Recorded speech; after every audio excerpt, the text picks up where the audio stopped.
마태복음인데요. 마태복음 3장 6절부터 읽겠습니다.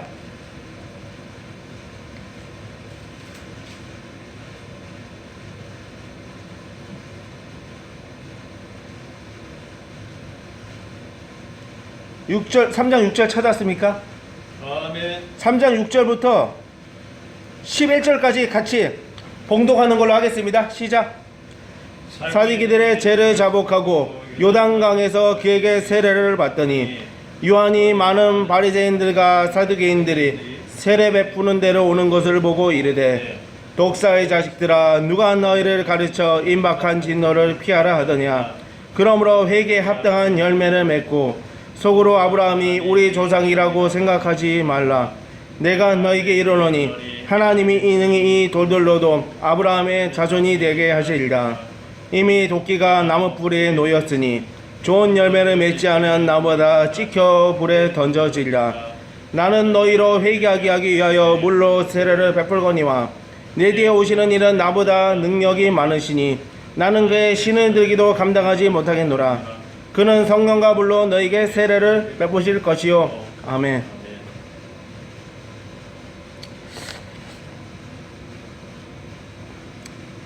이거 우리가 성경에서 많이 듣죠? 예. 이게 이런 거죠. 사도 요한이, 세례 요한이 했던 일이 뭐죠? 회개시키는 일을 했었죠. 단순히 회개시키려는 목적만 아니었죠. 예수 그리스도를 메시아로서 진정으로 인정하기 위해서 평탄한 길을 만들기 위해서 그들에게 평탄한 심령으로 뭔가 예수 그리스도를 맞이하기 위해서 회개하도록 이끄는 일을 했다는 얘기죠. 아무튼 회개하면 마음이 좀 더 평탄하게 예수님을 맞이할 수 있었기 때문이라고 합니다. 회개 안 하는 건 전혀 다른 문제니까. 그러니까 요단강에서 그에게 세례를 받았다 합니다. 근데 여기서 세례는 사실 침례라고 봐야 돼. 그러니까 침례라고 제가 부르겠습니다. 죄를 자복하고 요단강에서 그에게 침례를 받더니, 그러니까 많은 사람들이요 죄를 자복하고 강에서 침례를 받는 일을 했었습니다.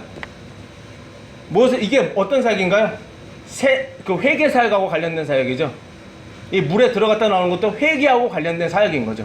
죄를 자복하고 침례를 통해서 회개했다는 부분에 대한 어떤 공식적인 절차가 끝나는 거였죠. 그렇게 이것이 침례 요한이 했던 일이었죠. 사실 이것을 사실 하기 위해서 예수님이, 그리고 하나님께서 이 세례 요한을 선지자로 두신 이유 중에 아주 중요한 이유가 됐다고 합니다.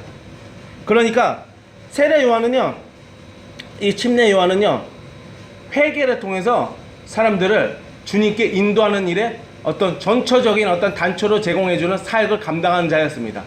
그러니까 회개 사역이었죠. 굉장히 중요한 사역이죠, 이 사역은요. 그러니까 이 사역을 감당했는데요. 세례 요한은 또 한 가지 사명이 더 있잖아요. 뭐죠? 선지자잖아요. 선지자가 뭐 했겠죠? 뭐를 했겠죠? 이제 예언도 하고 많은 일을 했겠죠. 근데 알아야 돼요. 세례 요한도요, 우리와 똑같은 사람이었다는 거 우리가 알아야 된다고 합니다. 이 침례 요한요. 이 침례 요한은요, 선지자일지 모르지만 우리하고 똑같이 회개가 필요한 사람이었을 뿐이라고 합니다. 우리가 많은 사람들을 우상화한대요. 조용기 목사를 우상하고요, 우리가 누구를 우상하고, 상처받는 것도 사실 우상하기 때문에 된 것도 많이 있었다는 얘기죠. 사실 그렇죠. 우상하지 않으면요, 사람은요 사실 상처받는 데도 훨씬 적을 거래요. 하나님은요, 누군가에게 상처를 받아 왜 그럴까? 그 사람은 뭔가 우상했기 때문에 기대하는 게 있으니까, 신처럼 이렇게 대한 게 있으니까 상처받는 것도 많이 있었다는 얘기죠. 우리가 그래서 알아야 돼요. 사람을 우상하면 안 돼요. 그래서 아무리 그 사람이 선지자라 할지라도, 아무리 그 사람의 능력이 뛰어난 사람이라고 할지라도요, 그도 여전히 회개가 필요한 사람일 뿐이에요. 회개가 필요하지 않은 사람이 이 땅에 아무도 없어요. 그런 신자도 마찬가지예요. 저는 신자도 포함해서 얘기하고 있는 겁니다. 신자도 그리스도 안에 있어도요, 여전히 범죄한다고. 그럼 여전히 회개할 죄도 있다고요. 그래서 알아야 돼요. 회개가 필요하지 않은 사람은 이 땅에 아무도 없다는 것은. 우리는요, 우리가 알아야 될 게 있어요. 더 추가적으로 알아야 될 게 있는데요, 그거는 구절을 통해서 우리가 좀 더 읽으면서 말씀드리겠습니다. 자기들의 재벌 많은 사람들이 자복하고 요단강에서 그에게 침례를 받더니 하면서 받은 사건을 기록하고 있어요. 세례 요한의 사역을 통해서. 침례 요한의 사역을 통해서. 그런데 요한이 그런 사역을 감당하는 중에 많은 바리새인과 사두개인들의 이 침례 베푸는 대로 오는 것을 보고 이르되 이렇게 얘기했어요. 그러니까 그들도 침례를 받으러 온 거죠. 뭔가 회개에 있던 회개하고 관련된 이 사역을 받기 위해서 온 거라고 봐야 됩니다. 그러니까 그때 왔을 때 어떻게 됐을까요? 반겨줘야 되죠. 대단합니다. 여기까지 침례를 받으러 오고 회개하고 관련된 침례를 이런 의식적인 걸 받으러 오다니 대단한 당시 대단 이렇게 칭찬해야 되는데 뭐라고 얘기할까요? 칭찬하기는 그냥 그래요. 지금 얘기하고 있습니다. 바리새인과 사두개인들 보고 이들이 누구죠? 이들이 교회 일종의 교회 종교 지도자들이에요. 그 당시에 지금이라고 하면 목사나 이런 어떤 사역자들 교회에서 어떤 교회에 관련된 권위를 가지고 있는 사람들이죠. 뭔가 치리하는 권위를 갖고 있는 사람들, 대단한 권위를 갖고 있는 사람들이죠. 근데 이들이 오는데 침례 요한이 이렇게 얘기를 해요. 침례를 받으러 오는 것을 보고 이렇게 얘기한다고요. 다른 데도 오는 것을 다른 데로 오는 것을 보고도 아니고 침례를 받으러 오는 사람들을 통해서 이렇게 얘기해요. 독사의 자식들아 누가 너희를 가르쳐? 임박한 신 너를 피하라 하더냐. 우리 교회에서 목회자들이 성도들이 오면 어떻게 하죠? 아이고 오셨어요 이러면서 막 굽신굽신하죠. 왜냐면 자기가 사역해야 될 사역의 대상들이 왔다고 생각하니까 많은 사람들이 그렇게 한대요. 왜 그렇게 할까요? 그거 좀 생각해 봐야 돼요. 정말로 하나님의 마음이 있기 때문에 그럴 걸까요? 많은 경우에서 하나님의 마음이 있기 때문에 그런 것이 많이 있었대요. 그런데 아닌 것도 제법 있대요. 없잖아 있대요. 하나님 뭔가 없잖아 있을까요? 내가 사역해야 될 사역의 대상이 하나 더 생긴다니까 자기 사역에 대한 만족할 수 있는 만족의 대상이 오는 거라고 생각하는 거죠. 그러니까 어떻게 될까요? 아이고 오셨어요 이렇게 하는 거죠. 세례요한도 그런 유혹을 받지 않았을까요? 자기한테 침례를 받으러 자기를 통해서 침례를 받으러 죄를 자복하러 자기한테 자기 사역에 관련된 대상이 오면 반갑지 않아요? 굉장히? 근데 침례요한이 뭐라고 그래요? 반가울 법한 한데 칠레면은 전혀 태도가 달랐어요. 뭐라냐면요. 야 이 독사의 자식들아 누가 너희를 가르쳐? 임박한 신 너를 피하라더냐. 이것이 와서 뭘 가르칠까요? 필요한 말을 한 거죠. 그들에게. 그러니까 침례요한은요 자기 사역에 대한 자기 만족감을 다 내버린 사람이었습니다. 내버린 사람이었다고 또 하나님께서 성령을 통해 감동을 주셔서 말을 합니다. 성령께서 감동을 주셔서 얘기를 하는 거죠.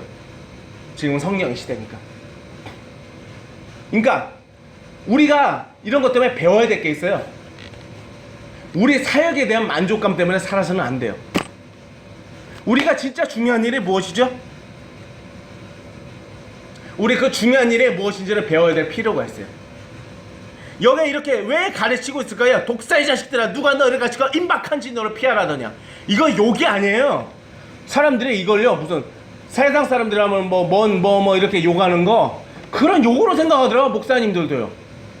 이거는요 그런 욕이 아니래요. 하나님이 이거는요 마귀의 자식들에 대한 표현을 그렇게 설명한 것 뿐이래요. 근데 이걸요 일반적으로 갖고 있는 그런 욕으로 말을 하더라고요. 그래서 이게 침례요한도 욕을 했었다고. 성경을 무지하게 봐서 그런 거래요. 그들이 지금 영적인 신분 상태가 어떤 건지를 적나라하게 가르쳐 준 것 뿐이래요. 침례는 거룩한 자, 거룩하게 살았던 그 사람은요 그렇게 욕을 하면서 살진 않았답니다. 그들에게 사역받으러 오는 사람에게. 근데 뭐라고 얘기할까요? 누가 너희를 가르쳐 임박한 지 너를 피하라더냐. 그러니까 세례요한은요 사람에 대해서 굽신굽신하지 않았어요. 왠지 아세요? 바리새인과 사두개인들 같은 권위 있는 종교자들이 오면요 굽신굽신 할 만하지 않을까요? 우리 교회 예배들요 조영기 목사님이 와요. 목사님이 어떻게 할까요? 굽신굽신 하겠죠. 존중한다고. 근데 하나님 볼 때는요 그렇지 않은 것들이 너무나 많이 있었대요. 사실 그것이 존중하는 것 같은데 어떤 영적인 권위자나 목회자들 자기 교회 방문하거나 자기가 사역하고 있는 장소에 올 때 사역받으러 사실은요 그 사람들에게 잘 보이고자 하는 마음이 열렬한 마음이 있었기 때문에 그렇게 굽신굽신한 게 있었다는 거죠. 세례요한을 보면 어떨까요? 그들에게 잘 보일 마음은 도무지 없었어요. 하나님이 말씀하시는 원하는 말을 그냥 내질러 버렸어요. 그것이 바로 침례요한이 했던 일이라고 합니다. 이것을 배워서 배워야 될 게 있어요. 아무리 영적인 권위를 가지고 있는 그런 종교 지도자라고 할지라도요, 아무리 교단 당회장이라고 할지라도요, 하나님 앞에서는요 정말 아무것도 아닌 존재라는 걸 알아야 될 필요가 있대요. 세례 요한이 그것을 분명히 보여준 거예요. 세례 요한과 바리새인들 둘 중에 하나 보면요, 누가 세상 사람들이 보면 영적으로도 권위가 있다고 생각할까요? 어떤 사람은 심내 요한이라고 할지 모르지만 어떤 사람, 많은 사람들은요 바리새인과 사두개인들 밑에서 많은 신앙 수업을 받았던 사람들이죠. 안 그런가요? 그들은 권위를 갖고 있는 사람들이에요. 그들의 권위를 갖고 있는 사람들 보고 한마디로 세상 사람들, 우리가 무지한 사람들 보면 주의 종들을 함부로 대하는, 믿음의 선배들을 함부로 대하는 이런 행동을 했었던 거죠. 이들이 자기들이 볼 때는 좀 신앙의 선배라고 할 만한 사람들이 아니었을까요?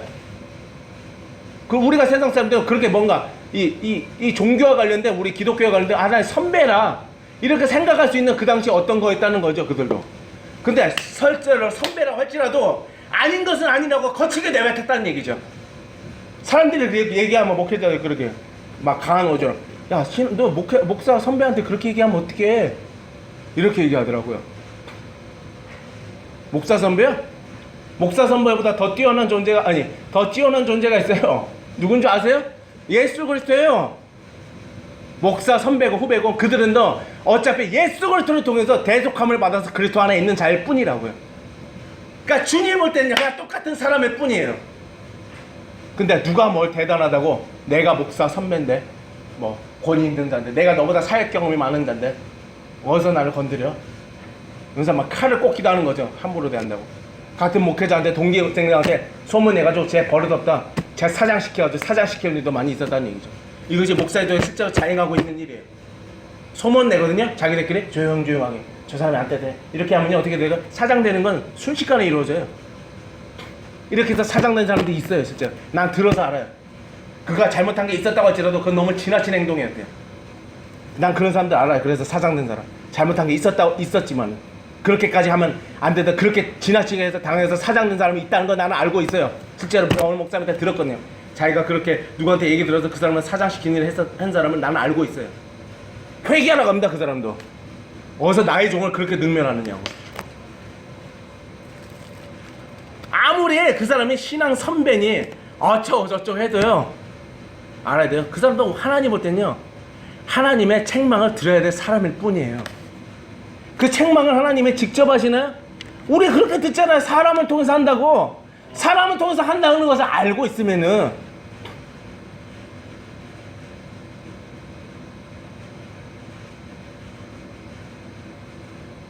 우리가 알아야 될 게 있어요. 그것을 들어야지. 책망하면 왜 그것을 사람의 말로 듣냐고. 그래놓고 왜 이렇게 이중적인 말을 하냐고. 하나님은 사람을 통해서 얘기하니까 사람을 통해서 하나님의 뜻을 들어야 된다고 말을 하면서 왜 자기한테 그런 얘기 들으면 왜 이렇게 기분 나빠하고 복수의 칼을 갈면서 사람을 복수하는 일을 하냐고요. 목회자가 목회자한테 실제로 있는 일이에요. 이런 것들은요. 그러면서 설교한테 또 그렇게 얘기하죠. 하나님 말씀에 순종해야 돼요. 사람을 바라보면 안 돼요. 또 그렇게 얘기하죠. 그럼 자기들이 누구한테 또 그런 얘기 들으면, 과하면 내가 목사한테, 내가 선배인데? 그렇게 얘기하고 일러줘 버릴 거야. 내 동기들한테. 얘 사역자를 안 쓰게끔 다 지시할 거야. 이렇게 하는 일이 많이 있다는 얘기죠. 이 더러운 일이 지금 교회에서도 많이 일어나고 있죠. 세례 요한이 바리새인과 사두개인들을 볼 때 어떤 존재였을까요? 이를 박박 갈게 만드는 존재였던 거죠. 자기들은 대단한 교회에서 종교적 권위를 갖고 있는 사람인데 감히 우리들 뭐 독사의 자식이라고 해? 감히 임박한 진노를 피하다 다니면서 우리를 사악한 자로 매도해? 하나님 앞에는 아무 상관이 없는 자로. 감히 어디 그렇게 말해. 그런 말을 했었다고 합니다. 실제로 그들은요. 건방지게. 그래서 세례 요한을 죽일 계략도 많이 세웠대요. 사실 이 침례 요한은요. 그러니까 우리가 알아야 돼요. 우리가 분명히 알아야 되는 건요, 하나님의 권위 앞에서는요 목사 선업에도 의미가 없다는 걸 알아야 돼요. 발람 아시죠? 발람이 누구의 말을 듣고 누구의 말을 들은 적이 있었죠? 짐승 아시죠? 그 나귀라고 나오죠? 나귀가 입을 열어서 예언한 게 나와요. 나기도 어떤 의식을 갖고 있었던 거죠. 성령께서 이렇게 뭔가 지각을 열어주셔가지고. 그러니까 뭔가 그러니까 예언이 나온 거죠. 그런 식으로 어떻게 정확한지 모르지만 뭔가 근데 어느 정도 지각도 있었다고 봐야 되죠. 짐승도 기분 나쁘지 않았을까요? 닭한테 그런 얘기 듣는데 우리가 저 지나가는 맨날 발로 걷어차이는 그 개한테 그런 얘기 듣는다고 생각해서 기분 나쁠 거야. 아마 벌써 죽였어. 그냥 개고개 먹는다고. 그러나 우리가 알아야 돼요. 하나님은 그렇게도 한다니까요. 그러면 듣지 않을 거예요. 그렇게 얘기하면요. 하나님 그렇게 얘기하신다면요. 안 들을 겁니까? 집안에 저 가축을 통해서 하나님께서 우리에게 책망한다면 우리 안 들을 거예요? 들어야죠. 왜냐? 그 사람 그 도구를 통해서 그 도구는 그냥 하나의 통로일 뿐이니까 하나님께서 말씀하시는 거죠. 그 사람을 통해서 그 사람을 통해 어떤 도구를 통해 말을 하는 것 뿐이죠. 그럼 당연히 그 권위에 순종해야죠. 누구의 권위요? 하나님의 권위에 순종하는 거예요. 사람이 거기에 우에 돌려 있으니까 이게 감히 어디서 우에서 이제 이러는 거죠. 그래서 사람을 찌르고 고통을 주는 이가 저주도 하고 막 목회자가 목회자한테, 사역자가 사역자한테, 장로가 집사한테도 막 그러고. 근데 하나님은요, 자기보다 좀 낫다고 보이는 사람들 때론 책망하는 일이 있대요. 우리는 그것을 들어야 된대요. 이렇게 생각해야 된대요. 차라리 이렇게 생각을 해요. 오죽한 하나님께서 나보다 낮은 직분이라고 생각하는 나보다 좀 뭔가 이렇게 밑에 있는 직분이라 생각하는 사람들 오죽하면 그런 말을 할까? 이렇게 생각을 바꾸래요. 차라리 얼마나 다급했으면 그렇게 갈로 이해를 할까? 얼마나 다급했으면은 후배 목사한테 그렇게 책망을 들을까? 얼마나 영적 상황이 그렇게 다급했으면은 위험한 상태에 있으면은 까딱하면 지금 내일 어떻게 죽을지 모르는 그런 영적인 기아 상태에 있으면은 하나님께서 누구 자기보다 한창 여기는 어떤 어린아이를 통해서도 하나님께서 얘기를 하실까? 이렇게 알아들어야 돼. 그만큼 내가 지금 영적으로 다급한다는 그만큼 하나님이 나를 내가 사랑하는 마음이 커서 그렇게까지라도 한 것이라고 인정을 하래요. 그것이 사실이에요. 또 사실이에요. 너무나 사랑해서 그렇게까지 한 거라고. 그렇게 하다 책망한 이유가 있다는 얘기죠.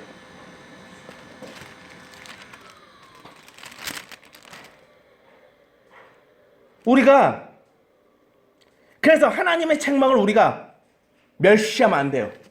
사람마다 사람 내는 하나님을 바라봐야 돼요. 그래서 나보다 못한 사람 볼지라도 책망이 오면요, 그게 하나님이 주신 책망이 맞으면 받아들여야 돼요. 하나님께서 그 사람을 통해서 얘기하는 거니까. 그만큼 너의 영적상에 다급했기 때문에 내가 그렇게 말한 것이다. 하나님 이런 말을 합니다. 다급한 우리의 상황을 진지하게 더 영적으로 인지하면서 다가서야 돼요. 그만큼 우리가 지금 그러니까 위험한 상태에 있었구나 이런 생각을 해야 된대요. 그러면서 그걸 받아들여야 된대요. 우리들 정말로 어떻게든 살기 원하시는 간절한 하나님의 마음이 그렇게 나타난 것으로 인정하고 받아들이라고 합니다. 그만큼 우리가 하나님을 우리가 사랑한다는 걸 알고 하나님을 우리가 사랑하고 감사하래요. 그때 우리의 삶이 더 빨리 풀어질 거래요. 묶인 삶도. 감사를 통해. 겸허하고 순종하는 마음을 통해. 우리가 더 하나 이제 계속 8절 읽겠습니다. 그러므로 회개에 합당한 열매를 맺고 속으로 아브라함의 우리 조상이라고 생각하지 말라. 내가 너에게 이르노니 하나님이 능히 이 돌들로도 아브라함의 자손이 되게 하시리라. 그러니까 이것을 통해서 그들이 자기가 하나님의 선민 백성이라는 우월감을 갖고 있었다는 얘기죠. 그게 침례 요한이 한마디로 정신 차리라는 얘기죠.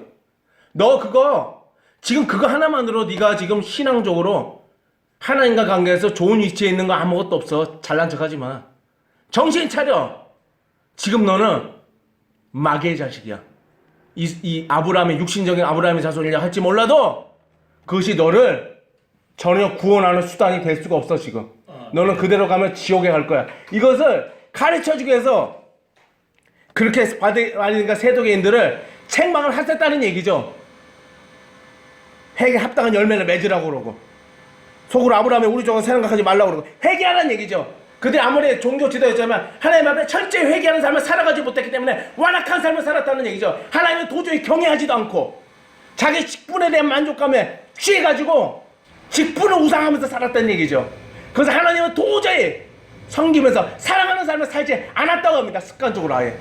그러니까 아예 완악한 자라는데 꼬리표를 달고 다닐 수밖에 없는 삶을 살았대요. 이따금씩 그렇게 완악한 삶을 산 것도 아니고 아예 그런 거를 아예 그냥 하나의 인격화돼서 삶을 살았다는 얘기죠. 얘는 이런 사람이라 이렇게 딱 결정할 수 있을 정도로. 가끔가다 실수해서 그런 거라면 이런 말을 쓸 수가 없죠. 무슨 말인지 알 겁니다. 이게 아예 그냥 그렇게 습관적으로 쭉 그렇게 산 사람이었다는 얘기죠. 얘는 이런 사람이에요. 이런 거 한마디 이런 거죠. 얘는 경찰관이요, 얘는 선생이요. 이게 가끔 한번 누굴 가르치는 것 때문에 그러나요? 쭉 그런 걸 아예 직업화돼서 계속 가는 사람을 얘기하는 거잖아요. 하나의 인격화돼서 가는 사람들, 이런 것을 말하는 거죠. 심각한 상태에서 완전히 타락한 자죠. 이들은 하나님과 아무 상관이 없는 자죠. 하나님과 완전히 갈라서 있는 자죠. 그러니까 오죽하면 세례요한이 회개 합당한 열매를 맺으라면서 이렇게 했겠냐. 너무나 신앙적인 기본적인 원리도 잊었다는 얘기죠. 이들은 회개가 뭐 대단한 신앙이 깊은 데로 가는 건가요? 아니에요. 너무나 기본적인 거예요. 그러나 너무나 중요한 거예요. 이거 회개하고 복음을 믿는 것만큼 중요한 일은 없어요. 사실 하나님과의 관계, 반응하는 우리의 신앙에 반응한 관련해서 이 기본조차도 하지 못하고 있다는 것이죠. 아무리 위대한 종교 지도자였다고 할지라도 이런 자들이 지금도 많이 있대요. 지금도 그렇게 종교 지도자고 성경 지식고 신학 지식도 많은데, 많은 사회적 경험도 있는데, 이런 신앙의 기본적인 것조차도 제대로 살아가지도 못하고 있는 자들이 너무나 많이 있다는 얘기죠. 아예 그런 것이 인격화돼서 살아가고 있지 않고 있다는 얘기죠. 아예 습관적으로. 이것을 알아야 돼요. 그래서 우리는 알아야 됩니다.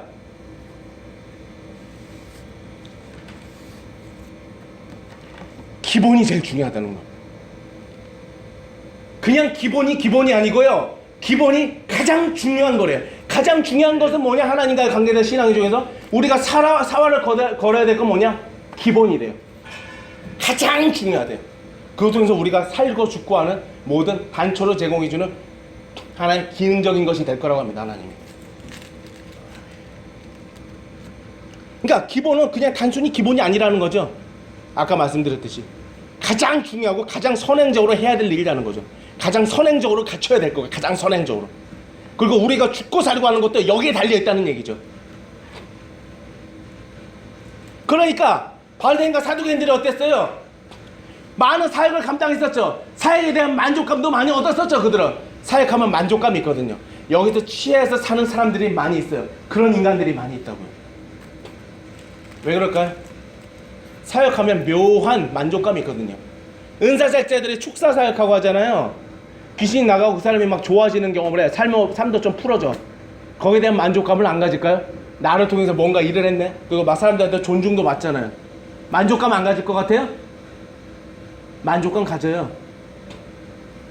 문제는 뭔지 아세요? 그 만족감에 취해가지고요, 하나님이 원하는 기본적으로 가장 중요한 이 수단, 회개하는 삶도 살지 않고 있다는 얘기죠. 많은 사람들이. 가끔도 아니고 아예 쭉 그런 것을 인격화돼서 살고 있지 않은 자들이 많다는 얘기죠. 타락하게 살고 있는 거죠. 완전히. 이건 타락한 삶입니다. 그러니까 우리가 알아야 돼요. 그 당시에 종교 지도자들 이런 기본적인 거 하나도 제대로 하고 살지 못했다고 합니다. 그러니까 심내연이 그렇게까지 책망한 거죠. 너무나 다급하니까. 그것을 하지 못하면 이들은 지옥에 갈 것이기 때문에, 불못에 나중에 떨어질 것이기 때문에 너무나 다급하니까 그렇게까지 책망을 한 거라고 합니다. 하나님 주신 감동으로. 그러니까 알아야 돼요. 이미 떡기가 나무 뿌리에 놓여있으니 좋은 열매는 맺지 아니하보다 찍혀 불에 던져지리라. 우리는 사역에 대한 만족감으로요, 천국에 갈 수 있는 것이 아니래요. 옥타비우스 윈슬로우라는 목사님이 청교도 목사님이에요. 십자가 아래서라는 책을 썼는데요. 십자가 아래서를 가르치는 내용이 있어요. 그것이 정확하게 문장적으로 다 기억이 안 나는데 풀이하면 이거예요. 십자가 외에는 우리가 의지할 게 없다는 것을 결과적으로 가르치고 있더라고요. 십자가 아닌 것을 우리가 나중에 의지하고 낭패를 보게 되는 일이 생길 거라는 걸 가르치고 있어서 글을 막 써내려가고 있더라고요. 그러니까 십자가 아닌 어떤 것도요, 우리를 천국으로 인도할 수 있는 건 아무것도 없어요. 그것을 의지했다가는요, 우리의 구원의 수단으로요, 우리는 낭패를 보게 될 것이래요. 그것이 우리를 배신하는 걸 보게 될 것이래요. 아멘. 지금 지상에서 우리가 건강하게 살아왔을 때는요, 그것이 우리가 배신하고 있는 걸 우리가 느끼지 못하니까 우리가 거기서 만족에 취하면서 살고 있는 것도 과거에 있었답니다. 그러나요, 그렇게 살고 지금도 살고 있는 사람도 있대요. 그러나 후에 그것을 보래요. 그렇게 살다 죽으면 그것이 자기를 배신하는 것을 분명하게 목도하게 될 것이래요. 아멘. 오직 십자가만은 답이 없다는 걸 분명하게 깨닫게 될 것이래요. 죽음 이유는 그것을 극명하게 알게 될 것이래요. 그때는 이미 돌이켜도 소용이 없대요. 우리가 무엇을 바라보고 사나요? 우리 구원을 위해서? 중요한 건요, 우리가 구원받는 거예요. 그것만큼 중요한 게 없어요. 다른 것도 중요한 게 많아요. 우리 신앙의 삶에서 하나님을 경외하기 위해서. 그런데요, 구원만큼 중요한 게 없다고요. 우리 의롭다움을 받은 이 신앙을 끝까지 견디하고, 이 신분에 대한 것을 끝까지 견디하는 것도 매우 중요하고, 앞으로 이것을 견디하고 천국 가고 낙원으로 가는 것도 매우 중요한 거예요. 이것만큼 중요한 게 없대요. 이것만큼 진짜. 아무리 이 땅에서 잘 먹고 잘 살고 사람들한테 사역에 대한 만족감을 취해서 사역을 하고 산다라도요, 복음 안에 있지 못하고 복음을 붙드는 삶, 회개하는 삶을 살지 못하면요, 그들은요 결국 타락한 신앙을 갖고 지옥에 가게 될 것이라고 하기 때문입니다. 도대체 무엇이 중요합니까, 여러분? 네, 물어보고 싶습니다. 우리가 사역하면 만족감을 얻죠. 뭔가 나를 인정해주고 이것 통해서 사람들이 뭔가 변화받고 이러면 만족감이에요. 어쩔 때는 뭔가 하나님이 주시는 감정도 있어요. 근데 그것을 우리가 우상화 삼아서는 안 돼요. 하나님이 어떤 감화를 준 게 있었다고 할지라도, 잘했다고 칭찬하며 주시는 어떤 마음에 기쁨적인 마음도 준 게 있을지라도 잘했다고 칭찬하면서 그런 사역을 감당할 때. 그런데요, 그것을 우리가 우상하면 안 돼요. 그것을 우리가 구원하는 도구가 될 수가 없대요. 우리가 천국으로 낙원으로 인도하는 도구가 절대로 될 수 없대요. 될 수 있는 건 뭔지 아세요? 회개하고 복음을 믿는 이 삶이 우리를 오직 유일한 낙원으로, 천국으로 입고할 수 있는 유일한 도구라고 합니다. 아멘. 유일한 도구요. 근데 아까도 말씀드립니다. 그런 만족감을 살고 있는 사람들 보이죠, 보면요. 좀 사역하고 축사하고 하니까 좋아졌네, 보람을 느끼는 거죠. 사람들은 자기 사역에 대한 걸 이렇게 풀어서 사람들이 도움받으면요, 보람을 느껴요. 세상 사람들도 그래요. 우리도 세상적으로 그렇게 살 때가 많이 있었대요. 그렇게 살아가는 사람들이 많이 있대요. 교회 봉사나 이런 거 통해서 자기 보람을 느끼고 있는 사람, 자기 만족을 갖고 있는 거죠. 하나님과 관련된 만족이라보다 자기 만족으로 살고 있는 사람이 많이 있다는 거죠. 바리새인과 사두개인도 자기 만족으로 살았던 사람들이에요. 그렇게 사역을 통해서 하나님의 영광을 위한, 거기에 대한 기쁨을 갖고 살았던 사람들이 아니에요. 그러니까 자기 만족으로 살았던 거죠. 하나님의 영광을 위한 삶을 살지 못했으니까 그들은. 이렇게 살면요, 결국 그런 만족감은요, 우리는 결국 그런 어떤 만족감을 갖고 있는 사람은요, 결국 죽으면요, 그것이 결국 그 사람들을 배신하는 걸 보게 될 것이래요. 십자가, 오직 하나님만이 우리의 목적이 돼야 된다는 얘기죠. 그분이 아니면 우리는 희망했고, 오직 하나님만이 목적이 돼야 되고, 오직 우리 하나님의 영광을 위해서만 살아야 되는 겁니다. 그래서 내 만족감에서 살아는 절대로 안 돼요. 그것을 우상하면서 살아서도 안 돼. 하나님이 준 기쁨과 감정이 있었지라도, 칭찬하는 것 때문에 오는 기쁨, 칭찬하는 것과 기쁨이 있었을지라도 하나님 주시, 그것을 우리가 우상으로 삼아서는 절대로 안 돼요. 가장 중요한 일은 뭔지 아세요? 그래서 우리가 사역하고 장로 사역하고 설교 사역하고 이런 것보다 더 중요한 게 뭔지 아세요? 회개하는 일이에요. 사람들이 일을 좀 이상하게 이해하고 있더라고요. 뭔가 이렇게 성가대하고 이런 거를 이기려고 생각하고, 교회 봉사하고, 하나님, 예수 그리스도를 믿는 거를 이기려고 생각하지 않아요, 많은 사람들이. 성경이 나오죠, 예수님이 하신 말씀 아시죠? 하나님의 일이 무엇이냐고 물어보니까 하나님이 보내신 자, 이 예수 그리스도를 믿는 것이 하나님의 일이라고 하잖아요. 일이라는 것이 이런 것만 일이 아니라니까요. 무슨 교회에서 설교 사역하고 직분과 관련된 사역하는 거, 뭔가 적극적인 액션을 취하면서 사역하는 그런 사역과 관련된 거니 일이 아니라고요. 그것도 중요한 일은 맞아요. 근데 더 중요한 분이 뭔지 아세요? 믿는 일이 가장 중요해요. 그런 수많은 일을 9가지, 10가지, 1000가지 했더라도 이 한 가지 믿는 일을 하지 않으면요, 그들은 천국에 가지 못할 거래요. 아멘. 그런 일을 한다도 믿는 일을 하지 않는 사람이 하는 일은요, 하나님은 사랑해서 사역을 감당하는 것도 아니죠. 자기 만족을 위해서 사는 거죠. 절대로 믿음 안에서만 진짜로 하나님을 사랑하고 행동할 수 있는 행함으로 나타나는 것이라고 하기 때문입니다. 것이기 때문이라고 합니다. 믿음 안에서만 그것이 가능한 거죠. 하나님을 경험하고 살아오면서 사역을 감당할 수 있는 힘이 오직 믿음 안에서만 있다는 거죠. 복음을 믿는 믿음 안에서. 복음을 믿는 믿음 안에서 성령께서 그렇게 하신다는 얘기죠. 성령 하나님께서. 우리가 우리 안에 내주하게 계신 하나님이신 성령이, 우리 안에는 하나님이 계시다고 합니다. 그것을 보고 우리는 사랑스러운 게 주눅 들지 말아요. 우리는 하나님을 소유한 자라고.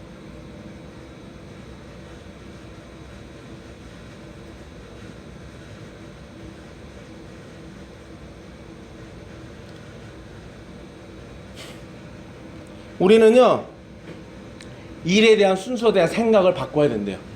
이게 무슨 말일까요? 일이 가장 중요한 거는요, 회개하는 일, 예수님을 믿는 일이에요. 이게 가장 중요한 일이에요, 우리에게. 이 일을 놓치고 자꾸 하나님의 사역을 감당하니까 자기 만족을 위해 야망을 해서 사는 거래요. 회개하고 복음을 믿는 믿음 안에 들어가 있지 않은 사람들이 야망을 해서 사니까 그것을 통해서 자기가 더 안 좋은 사람으로 치닫는 걸 경험하게 되는 거래요, 자꾸.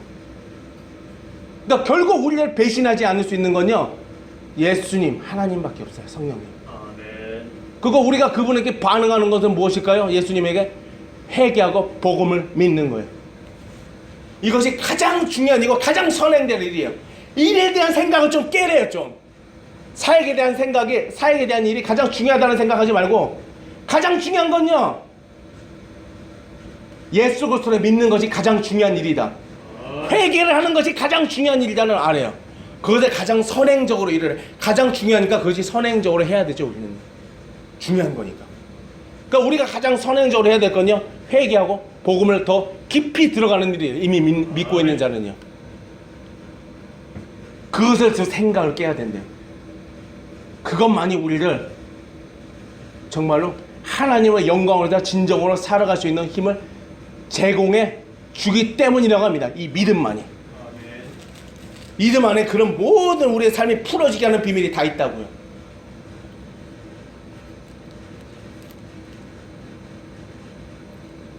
그러니까 11절에 이렇게 얘기합니다. 그러니까 10절에서 이미 도끼가 나무 뿌리에 놓여있으니 좋은 열매를 맺지 않냐보다 찍혀 불에 던져지리라 이렇게 얘기하고 있죠. 그들 보고, 바리새인과 사두개인들 보고. 한마디로 정신 차리냐는 얘기죠. 사역하는데 만족감 갖지 말고, 그런데 우월감 빠지지 말고 기본적인 거나 하라는 얘기죠. 기본적이고 가장 중요한 일을 하지 않은 너희들이 무슨 하나님의 백성이라고 하느냐. 그러니까 그렇게 얘기한 거예요. 야, 이 독사의 자식들이라고 책망하는 거라고요. 사람들이 그랬죠. 매너 없네. 그러면 이게 하나님을 거역한 사역일까요? 하나님을 거역했어요. 그럼 침례 요한이 그렇게 말을 한 것이 아니잖아요. 하나님이 하라는 거 그대로 한 것뿐이에요. 얼마나 다급했으면 그렇게 했겠냐는 거죠. 아까도 몇 번 말씀드렸지만 다급성을 인식하래요. 그만큼 하나님 우리를 사랑해서 그렇게 책망하셨다는 걸 인식하고 살으래요, 제발. 아멘. 그러면서 그것을 행동으로 옮기래요. 그럼 또 우리의 삶도 풀어주게 할 거래요. 묶여있는 것도. 그걸 명심하래요, 분명히. 이렇게 얘기하십니다. 11절에 나는 너희를 회개하게 하여 물로 세를 베풀거니 침례를 베풀거니 하죠. 내 뒤에 오시는 이는 나보다 능력이 많으시니 나는 그의 신을 들기도 감당하지 못하겠노라. 그는 성령과 물로 너에게 침례를 베푸실 것이요. 이렇게 얘기하고 있습니다. 이렇게 해서 지금 마치고 있는데 저도 정리하겠습니다. 여기까지 하고. 나는 너희를 회개하게 하여 물로 침례를 베풀거니와, 회개와 관련된 이 사역이 바로 물 침례라는 얘기죠. 이 사역을 했다는 얘기죠. 죄를 자복하게 하는 일 하면서 하도록 이끄는 일을 했다는 얘기죠. 그리고 또 성령께서 그들의 마음을 만지셨다고 봐야 되죠. 당연히 만지셨죠. 또 회개하도록 많은 사람들은. 그리고 이렇게 얘기하겠습니다. 자기는 그런 사역을 하는데 내 뒤에 오시는 나보다 능력이 많으시니 나는 그의 신을 들기도 감당하지 못하겠노라고 얘기해요. 우리 주의 종들 보면 어때요? 좀 대단한 은사를 행한다면 굽신굽신하죠. 막 이런 사람들이 많아요. 그러니까 많은 좀 이런 사람도 있어요. 능력이 많은 사람한테는 굽신굽신하고요, 자기도 못한 사람들 하나씩 깔보는 사람이 있어요. 알아, 이런 사람. 나는 이런 사람들 사역자들을 보니까 알더라고. 근데요, 세례 요한도요, 사람들을 깔보만한 충분한 입장이 있지 않았을까요? 근데 이 사람은 누구를 깔보기는 그냥 사람을 존중하면서 살았던 거죠. 사랑해주면서. 그 사람을 높여주면서 사는 사람이 바로 세례 요한이었다고 합니다. 이렇게 책망하는 거 보면 그렇지 않은데, 이거는요, 주님 안에서 책망하기 때문에 그 사람을 깔보는 거하고 전혀 다른 문제예요. 사랑해서 하는 거라고요. 그가 존귀하니까. 얼마나 다급했으면 그랬겠냐는 얘기죠. 그러면서 우리는 알아야 돼요. 주님보다 나은 분은 이 세상에 아무도 없어요. 아멘. 그러니까 오죽하면 나는 그의 신을 들기도 감당하지 못하느라고 예수님을 그렇게 설명하고 있을까요? 신을 들기도 감당하지 못하겠대요. 왜냐? 그분은 하나님이시라서 그렇게 한 거라고 합니다. 심내론이요, 예수님이 하나님이라는 걸 분명히 알았대요. 메시아라는 걸 분명히 알았고, 그러니까 그렇게 얘기한 거죠. 그는 신을 들기도 감당하지 못하겠노라고. 결국 심내위원이 아무리 대단하다고 할지라도요, 누구를 통해서 구원을 받을 수 있었던 거죠? 그도 예수님을 통해서 구원을 받을 수 있는 줄. 그러니까 그도 아무것도 아니라니까요. 하나님 앞에 진짜 아무것도 아니. 아무리 뭐 선지자라고 할지라도, 아무리 뭐 능력을 행했다고 할지라도 하나님 앞에서는 그냥 구원받아야 돼. 천국에 가야 돼. 낙원에 가야 할 필요성이 있는 예수님 십자가의 대속의 복음을 통해서 그럴 사람일 뿐이었대요. 아멘. 그러니까 인간은 다 똑같아요. 사람을 존중해 여기고 사랑해주고 온유하게 대할 필요는 있는데요, 굽신굽신할 필요는 없어요. 세례요한이 그랬듯이. 세례요한은요, 진짜 자기가 낮추고 가야 될 사람들한테 낮추고 들어간 거죠. 누구? 예수님한테. 그분 하나님이시니까 그분을 분명하게 존중하고 간 거죠. 근데 어때요? 사도행전 바리새인들이 아무리 종교 지도자로 뛰어난 종교 지도자를 할지라도 그들은 사람일 뿐이기 때문에 하나님이 주신 권위를 갖고 책망을 한 거죠. 그렇게 아닌 건 아니라고 분명해요. 왜냐? 사람의 종이 되면 안 되기 때문에 그렇게 한 거였다고 합니다. 우리는 사람은 종으로 살아가서는 안 돼요. 아무리 뛰어난 목사랄지라도 그도 때로는요, 내 입을 통해서 책망받아야 될 사람들이 있답니다. 그때는 우리가 강하게 내뱉을 필요가 있대요. 그러면 하나님께서 나를 통해서 주신 것 뿐이에요. 그러니까 내 권위가 아니라고요. 그걸 인정해야 돼요. 내 권위가 아니라는 걸 알기 때문에 우리는 담대하게 내뱉어야 할 필요가 있다는 거죠. 내 권위라면 그렇게 할 수가 없죠. 그렇게 해서는 안 되고, 네, 내 권위가 아니기 때문에, 하나님의 권위이기 때문에, 주신 권위이기 때문에 우리는 그것을 분명히 내뱉고 나갈 필요가 있다는 얘기죠. 타협하지 뭐. 사람의 종이 되면 하고 굽신굽신하면 안 된다는 얘기죠. 우리가 존중하고 경외하면서 들어가야 될 분은 오직 하나님 한 분, 오직 예수 그리스도 한 분뿐이라고 합니다. 아멘. 하나님이신 그분, 우리 그분의 권위에 복종하면서 살아야 됩니다. 아멘. 아무리 뛰어난 선지자라도, 아무리 뛰어난 은사사역자라도요, 하나님의 권위에 순종해서 하나님이 책망하시면 거기에 겸허히 받아들이고 순종해야 돼요. 자기보다 아무리 못하게 보이는 사람이 말을 한다고 할지라도. 근데 그렇게 안 하죠. 자기가 못하는 사람이라고 보이는 사람이 말을 하면 하찮게 듣죠. 헤이, 웃기고 있네. 너 같은 사람이 말하는 게 무슨 말이라고 해. 근데 자기가 좀 높아 보이는, 좀 능력이 많이 나타나는 사람이 얘기하면 어떻게 해요? 굽신굽신하고 듣죠. 또 이게 사람 우상 숭배 때 나타나는 현상이라고요. 그래서 유명 목사들이 말을 하면 다 질려고 받아들이는 게 이런 것 때문이라고요. 우상 숭배하니까. 물론 그들이 틀린 말을 했다는 게 아니에요. 이단이 아닌 이상 옳은 말들을 많이 하죠, 당연히. 그런데요, 믿는데도 이렇게 믿는 게 많이 있다는 얘기죠. 저것이 진리라고 해서 진리라고 인식하기 때문에 하나님이 주신 권위로서 나오는 말일 때는 믿는다기보다도요, 저 사람이 유명하니까 저 사람이 하는 말은 진짜라고 생각하면서 믿는 것이 많이 있었다는 얘기죠. 사람은 우상 숭배하면서. 그래서 많이 따라가죠. 근데 저 사람이 아니라고 하면 아니고, 진짜 하나님 말씀 아닌 게 아닌데, 사람은 유명 목사를 우상 숭배하면 그렇게 간다는 얘기죠. 그런 사람이 지금도 많이 있다는 얘기죠. 우리는 거기서 분명히 회개하고 하나님의 권위에만 순종하면서 복종하면서 따라가야 된다고 합니다. 그것이 누구를 통해서 말을 하면 아무리 하찮게 보이는 사람도 그 사람이 하는 하나님의 주신 책망의 말씀을 따르고, 권면의 말씀과 위로의 말씀을 겸허히 받아가면서 따라가라고. 책망의 말씀과 위로도 줄 수 있죠, 얼마든지. 아멘. 그럼 나보다 못하게 보이는 놈이 무슨 나를 위로를 해. 너나 잘해. 우리는 많이 그렇게 하죠. 그렇게 하지 말라는 얘기죠. 하나님이 그 하찮게 보이는 사람 통해서도 나를 위로해 줄 수 있다는 얘기죠.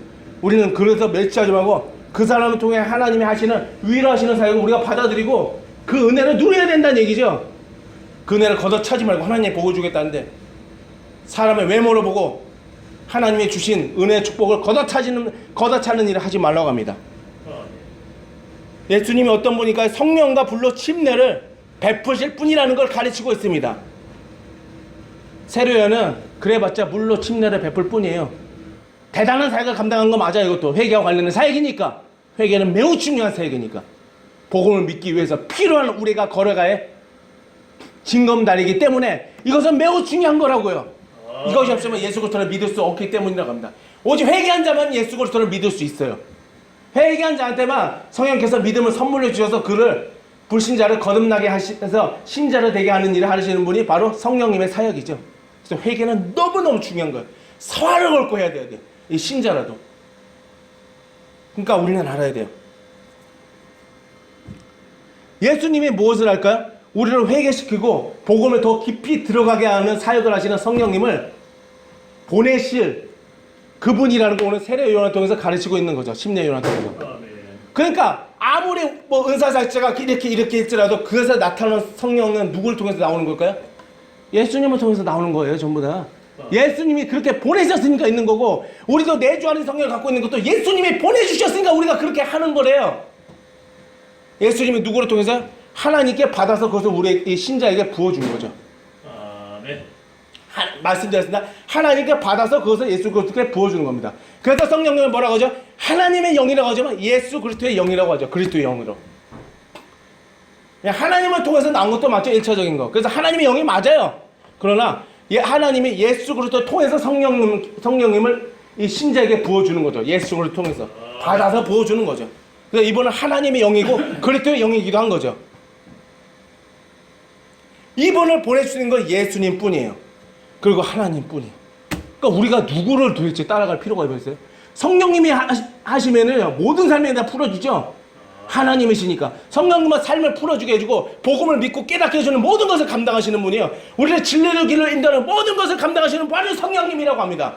근데 그분을요, 예수님이 보내실 거라는 거 심내요한이 가르쳐 주는 거예요. 그걸 아는데 심내요한이 그런 고백을 하지 않을 수가 있겠어요? 그러니까 그런 거, 나는 그의 신을 드리기도 감당하지 못하겠더라고. 아무것도 아니라는 존재죠. 자기도. 오직 그래서 우리는요, 하나님만 바라봐야 돼. 예수님만 바라보고 성령님만 바라봐야 돼. 그 안에 우리의 삶이 풀어지는 모든 비밀이 담겨 있다고요. 그분만 따라가면 살아요. 사람 바라볼 것도 없어요. 사람 따라갈 필요도 없고, 사람에게 주눅도 필요가 없어요. 사람에게 상처받을 필요도 없어요. 사람은 사람의 뿐이에요.